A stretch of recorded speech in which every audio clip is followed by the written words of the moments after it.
So look, I we're think getting close to time. And as much, I find it really frustrating because I think we're also just getting started in this conversation. So two things, guys, will you come back at some point in the future, maybe as we get I'd closer love to the to. start of term, and let's continue this Yeah. conversation. I'd like to Yeah, sort I'd of love wrap to. out with some closing comments for you. Ty, if I could start with you, what's the Yeah. one thing that you need from a policy level, from a government level, in order to move forward? What's the one thing that we need to make happen?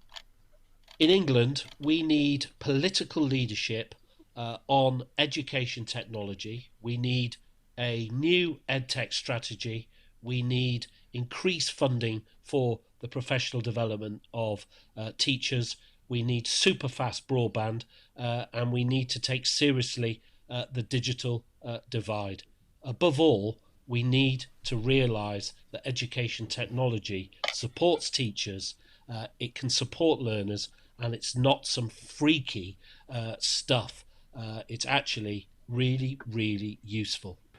Gary, what advice would you give to parents? What's the one thing that you think they could do to help them sort of engage in this debate? I'm not saying to accept the answers, but to actually be part of the debate. What would you ask them to do? there's a couple of things, and it's a two-way relationship. The first thing is parents have to trust the teachers in the schools that they are doing the right, like the difficulties that schools are facing at the moment. So parents need to support them. But this works two ways as well, because I think one of the things that schools can do, apart from network with other schools, is really start to engage parents in this debate and in this discussion. Reach out. One of the things that I see in successful schools is that they're starting to look for learning where they can. They're looking at other schools nearby. They're looking globally, but they're going, is there a resource in the parents that I can start to use? Are there experts there that can help? So start to engage both ways. I think a lot of schools have an untapped resource in parents who can help here. Agreed. One final thing. What also needs to change, parents need to start getting really vocal with government, with politicians, with their MPs about driving the change. We've learned that the education system is not in a great state for the changes we're facing. So that change needs to come from the top. It needs to be have the mandate to make the change, and also to support failures as well. But also it's going to ultimately need the funding.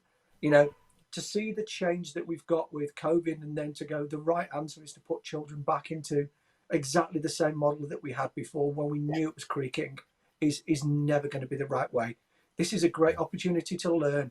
The answer is not going to be found. It's going to evolve to what is the right answer. So parents need to support that change. Yeah. It's the ethos of what you're talking about. As much as it's about building communities for schools and teachers to connect and share ideas, I think the same is true for parents. And the more we can do to give them the confidence to be part of that conversation, the better. Look, we have to wrap it up just because we're getting close to time. Ian, Ty, Gary, thank you so much for joining with us. It's been an absolute pleasure to be part of this. It really is fantastic to see this work coming through, because as a technologist, this is the final bit of the puzzle for me, getting the humans in the right place. I would love you to come back at some appropriate point in the future, maybe towards the beginning of next term. Love to. So I'm going to close just by saying, this report is out.